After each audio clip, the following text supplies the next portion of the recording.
Hi everyone, this is Sarah in the Backseat once again. Today we have the very awesome Kina Grannis, a 27-year-old singer-songwriter from California, and I'm so excited because I'm a big fan! She has more than 500,000 subscribers on YouTube and 94 million video views, and you've probably heard her song In Your Arms on radio recently. In the rain, in the dark we'll lay, in your arms I'll stay. She has 4 albums to date, and she's here in Singapore promoting her new album, Stairwells, and we're going to be talking to her in the backseat. Hello!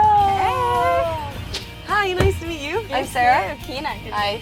You are so pretty. Oh, you're so pretty. In Your Arms, it's gotten worldwide recognition, and apparently it took you, what, 2 months to make? 22 months. 22. Psychologically, it was tough at times because we didn't know when the end was going to happen. And so basically anytime I wasn't on tour, I was devoted to this project, which I totally believed in, but at the same time people would be like, let's catch up. I'm like, sorry, hanging out with jelly beans tonight. It was physically painful also because you're lying on a piece of glass and you're lying there for maybe 10 minutes at a time, and you're in weird positions with your head turned all the way to one side and your arms like shaking, holding something. So it was some really weird poses, which when you watch the video, they look so easy and comfortable, but Yes. they were pretty awkward, all of them. You are finishing your Asian tour in Singapore, and you were in Europe before this, and you're headed off to Australia and Northern America. How do you stay so humble in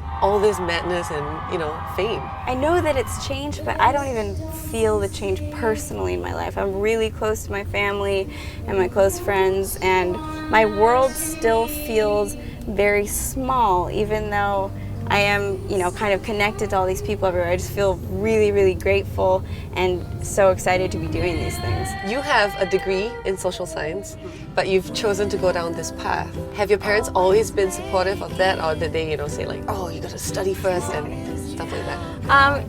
Luckily for me, they were always supportive, and I think it helps that I graduated from college. I think if I had dropped out, they might have freaked out a little bit. But I finished college, I did well in school, and I came to this decision time that was like, well, should I get a job and keep trying to do music part-time, or should I just go for it? And they were basically like, you need to try or you'll never know. And so they've supported me. They've always been really involved in everything too, so I've been very, very lucky in it. Tell us something about Kina Grannis that nobody knows. I really like snakes and lizards a lot. I have 2 snakes. As pets? Yes, pets. And what are their names? Hubert Cumberdale and Jeremy Fisher. Hubert Cumberdale and Jeremy Fisher. Yeah.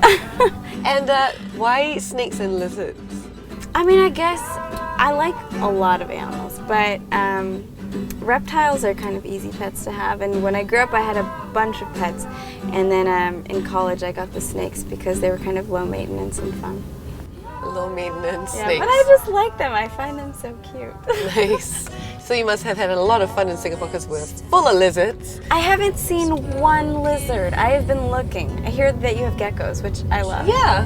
Where are they? We have a ton. I want them. Being in a space like YouTube, you're bound to be showing yourself to haters.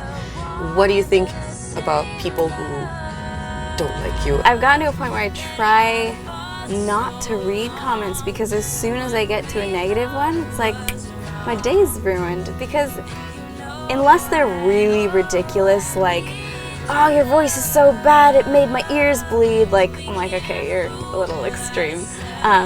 But when they're like subtly mean, that's the ones that really get to you, where you're like, is that true? I've seen a comment once that's like, you're all right, but you're missing that special something, and that's why you'll never make it. And you're just like, okay. Or the people that it's like, I really loved Kina's earlier stuff, but she's changed, and now I'm gonna stop listening. It's just like, okay. That's awful. It's not like you're ugly or you're dumb. It's like the ones that are just, they make you feel like you've let them down, or that you're not enough or something like that. If you could confront these haters, what would be one thing you would want to say to them that might make them change their minds about you? I mean, How can you hate her? come on, guys. I mean, I think that often that I wish I could just sit down with them for 2 minutes because, you know, a lot of the negative comments are like, oh, Kina's changed, she doesn't care about people and blah, blah, blah. And that's not true at all. And that's, you know, the fact that your comment makes me want to cry shows me that that's not true. So I think if I just could talk to them for a moment, be like, I'm just a person. I'm just singing because I love singing, you know? She's one person facing 500,000 people on the internet, and she can't reply every single person, so... That is hard. Like, I wish I could respond to everyone. And I know that it's going to get harder and harder and harder. And I know that I'm never, like, I'm going to let people down. And that kind of bumps me out. But I'm going to keep trying my best. So what are the plans for Kina in the near future? In the future, well, you know, touring. And then after that, I think it's time to dive into a new album. So I have a bunch of songs in the works, but I'm really excited to, you know, I'm probably going to take a couple retreats and turn off my internet and just really get back to the music and hopefully start working on that. Kina, thank you so much for being in the backseat with us. Thank you for having me. And I hope you enjoyed your time in Singapore. Please come back I soon. will definitely come back. And that's Kina Grannis in the backseat. Hi, this is Kina Grannis, and you're in the backseat on Clicknetwork.tv. That was stressful. You got it on the first take.